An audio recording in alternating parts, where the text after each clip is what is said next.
Hello everybody, good evening. Welcome to Office Adda 247. Today in this target series lecture, we will be talking about the PPB subject, and when we talk about the unit, so it is unit number 15th, which pertains to your ancillary services in bank. We know that banks provide various services to the customers, and when we talk about the ancillary services per se, one or two are very important, but the remaining ones questions can be asked from there as well. So without any further ado, let's get started.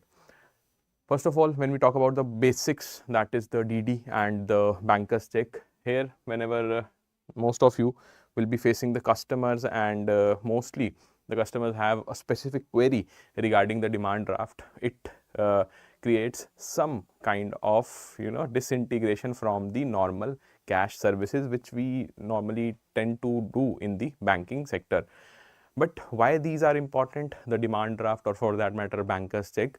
So that the customer faces certain convenience and certain authenticated payments will be done using these modes. So that is why they are very important. When we talk about the definitions of these, so bank draft is a negotiable instrument and an order drawn by one branch of a bank instructing another branch. So basically two branches will be there, as is the case with most of the transactions. Within the branch, the transactions can happen in the form of term deposits, but when we talk about the inter-branch relationships, there are many. To pay a certain sum of money to the order of a certain person. So basically, in the older times when we used to say that money order has arrived, it pertained to one particular person. Similar is the case with your negotiable instruments, specifically the demand draft. So it cannot be payable to the bearer, as it would amount to a currency note and will be violation of section 31 of the RBI Act. This section is very important. Question can be directly asked in the exam that which section prohibits this type of transaction. So section 31 of the RBI Act 1934. When I talk about the banker's check, when they are generally used, so at the request of the client, definitely the client wants the bank to perform a particular ancillary service in the form of banker's check. Payment of the balance amount of the deceased account to its claimant or the legal heirs. A specific mention has been there when we talk about the case of deceased person. From whatsoever branch you learn this particular fact, it is a well-known practice that mostly the claims are settled via the banker's check whenever the legal heirs or the claimants are involved in the deceased person's account. Payment of the bills on realization received or presented for payment by local banks other than the branches of your own bank. So when we talk about different branches, they have a specific you can say function for their own customers. But when we are moving towards the banker's check concept, you will find the branch role has expanded, and this expansion leads to the transaction to the another branch as well in case of banker's check only. Deferred payment, the DPGs will be paid from banker's check. Then payment to various contractors, service contracts, various purchases made by the bank. So bank is also buying certain things because obviously it is also a customer. Bank is also a customer in various transactions. So all those transactions where bank is a customer, banker's check comes into play. Then we have payment of statutory dues like electricity bills. For the bulk payment, this particular banker's check will be allowed. All other local payments to be made by the check other than the cash. So local payment, what do you mean by a local payment? It pertains to specific fee which you need to deposit to the government account or for that matter any particular institution. Next, when we talk about some more specifics of banker's check or the demand draft, the issue and payment of banker check or DD in cash across the counter is subject to income tax provisions and your prevention to money laundering regulation. And the DDBC for rupees 50,000 and above is to be through the banking channels only.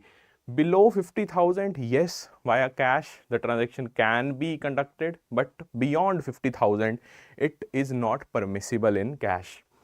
Payment of DD or banker check of 20,000 should not be made in cash. Again, one stipulation is there for rupees 20,000 as well.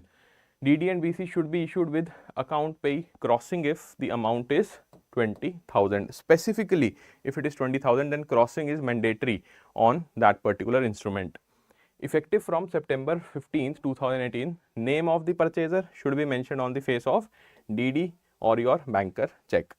Both are valid for 3 months and can be revalidated by the issuing branch. So, revalidation, is it possible? Answer is yes in both the cases, be it the banker check or the demand draft.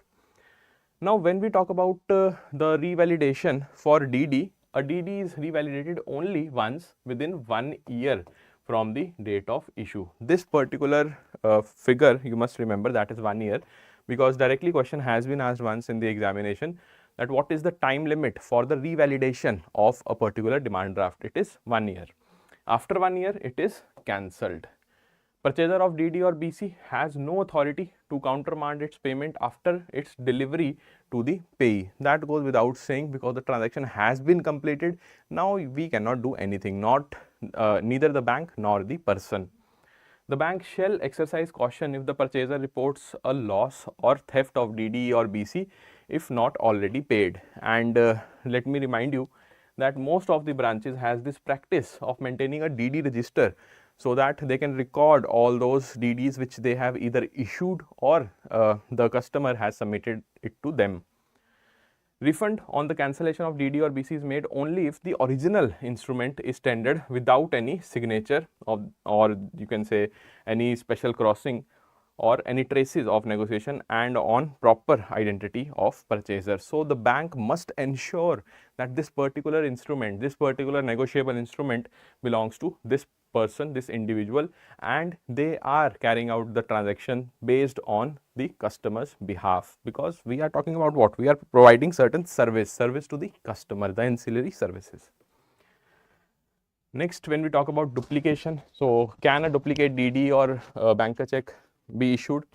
So, whenever, always remember, whenever we are returning it, so duplicate DD, BC in lieu of the lost instrument can be issued subject to the payment not already have been made, furnishing the indemnity by the purchaser or the payee. So, the information whatever has been communicated to the bank from where the customer has issued a particular DD or BC, that particular information will be it will be furnished to that bank where it has been revalidated. So, revalidation, if it has been done and the negotiable instrument is now no longer with the particular person or the bank, then again we have to go through the process.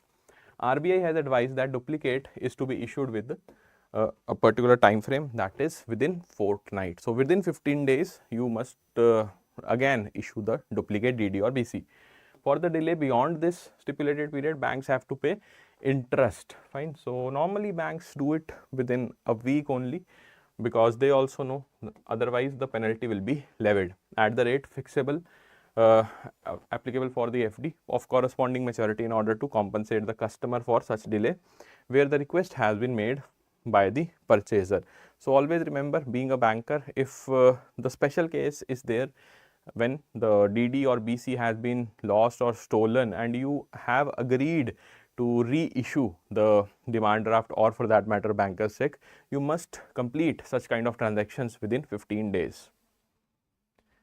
Next, when we talk about some other ancillary service, first of all NEFT, then we will be moving on to the safe deposits also.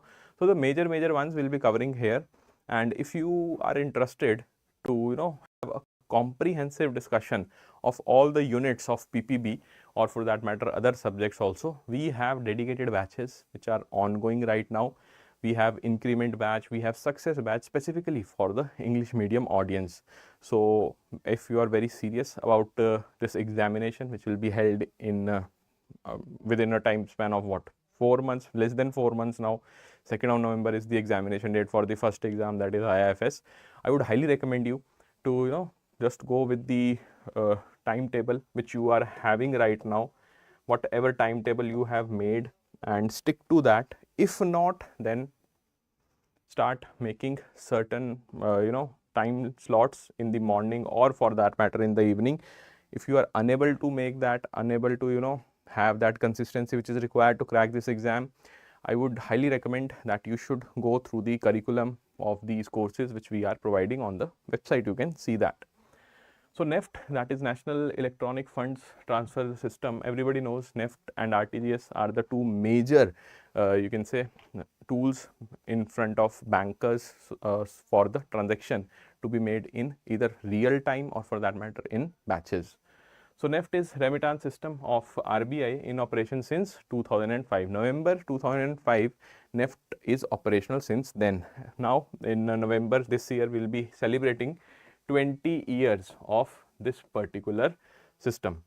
Nationwide interbank secure and trusted electronic funds transfer system operates on deferred net settlement DNS basis with transactions settled in batches. So for batches we have NEFT, for real time we have RTGS. The transactions which are included in the next settlement batch, for each batch a single net credit debit entry is passed. So a single, always remember, each batch will have a single debit or credit entry and there are no multiple net credit or debit. So question can be asked in the examination by manipulating this statement. Instead of single they will write multiple, but that is a wrong statement. The transactions under NEFT may be made for any amount, any kind of amount you can do it. Each bank's branch participating in NEFT has been assigned a unique IFSC code, Indian Financial System code. So every branch has a unique IFSC code. And when we talk about the IFSC code, what is the difference between the IFSC code of private banks and the public sector banks? Is there any difference? And what about the number of digits which are used in IFSC? Do let me know in the comment section. NEFT system also facilitates one-way fund transfer from India to Nepal. In the previous chapters we have seen the specific scheme for Indo-Nepal remittance. We have for your, you can say, remittances which are going to the Nepal bank, fine. So thus, like we have the State Bank of India, the largest bank here. Similarly in Nepal also they have the largest bank in the name of Nepal Bank.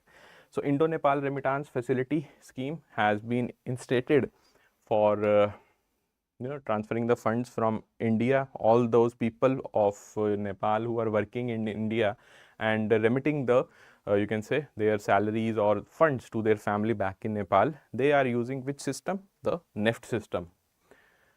When we talk about the RTGS, again it is electronic payment environment where the payment instructions are processed on a continuous or real time. Always remember, this is the basic difference. Batches for the NEFT, real time is for the RTGS, okay, and settled on gross or individual basis without netting the debits against credits. So single net credit and debit is there in one batch of NEFT, but here there is nothing like that.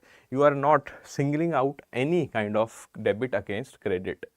The transactions are processed continuously on a transaction by transaction basis. And when we talk about RTGS, it is mostly done by the individuals. For the parties, when we talk about the CC limit or the revolving fund, they prefer NEFT only until and unless there is urgency. RTGS is available round the clock on all the days and allows transfer of fund on almost instantaneous basis. When we talk about some other aspects of RTGS, the receiving bank has to ensure that the beneficiary account is created within 30 minutes of receiving the RTGS message. Minimum amount 2 lakh, no upper ceiling is there, fine. So again, no upper ceiling, but minimum amount is there, that is 2 lakh. Next we have EBT, and why EBT is important for our discussion.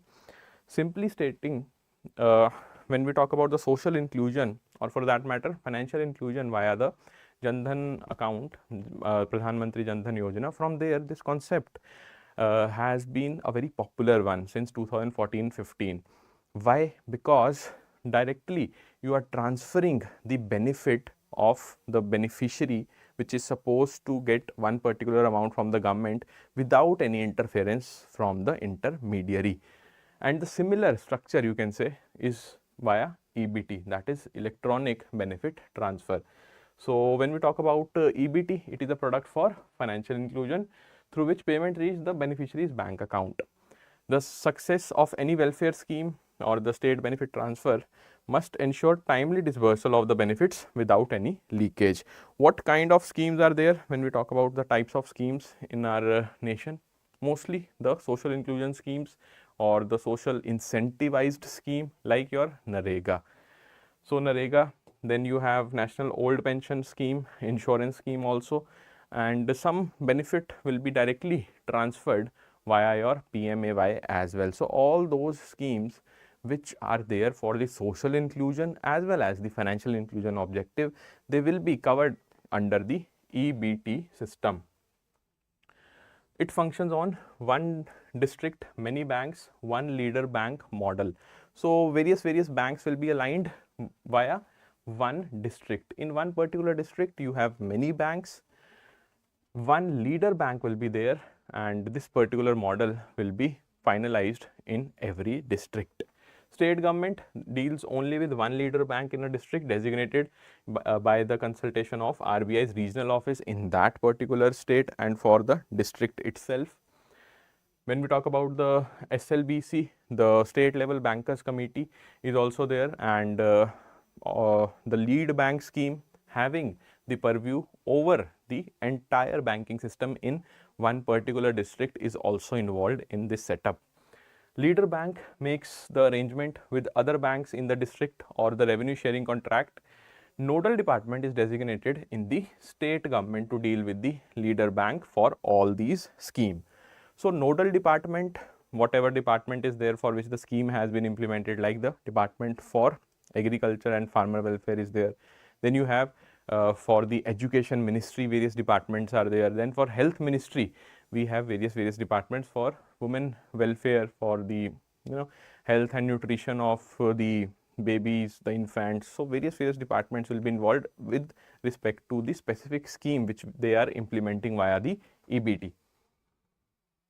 Okay, so participant banks, they will enroll all the beneficiaries, open their bank accounts and issue smart cards to them.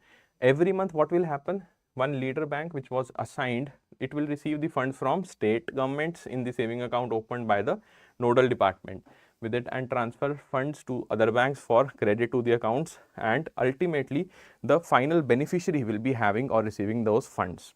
The participating banks credit the funds to the accounts of respective beneficiaries on that particular day only. So same day transaction will be there when we talk about the EBT scheme. Fine. So this was it for the ancillary services. As you know that PPB is a huge subject, the most bulky one, and module A and B, they cover the largest chunk of your syllabus in PPB. But always remember, do not ignore module C and D as well. If you are preparing on your own, start with module C and D so that you gain certain confidence that yes, I have covered 2 modules out of 4, and ultimately in the examination hall also you will carry out that particular confidence. So if you are new to this preparation and you are searching for one-stop solution for the November examination, we at Office Adda 247 have already launched 2 batches. One is your increment batch, the another one is your success batch. So how you can access these batches? Just go to Adda 247, right in the upper right hand, all courses, JAIIB CAIIB, JAIIB November 2025. You will find after navigating to view all, you will have all the courses lined up in one particular page. And here for the English medium, we have increment batch where you will get the live classes, you will be getting the recorded version of these classes, plus ebooks will be provided along with the mock test. So that is why I was saying this particular batch will serve as the one-stop solution or your companion for your November 2025 JAIIB examination. How you will be enrolling it? Just click on buy now, fill in the personal details, enter the coupon code, that is Y1003 to avail the maximum discount, hit on apply, and directly you can see that the amount will be reduced drastically. Okay, this is the coupon code which you can save for your reference. Fine. So in case of any doubt, you can just ask me in the comment section. We'll meet in the next session. Till then, goodbye, take care, and do revise whatever we have learnt in this class.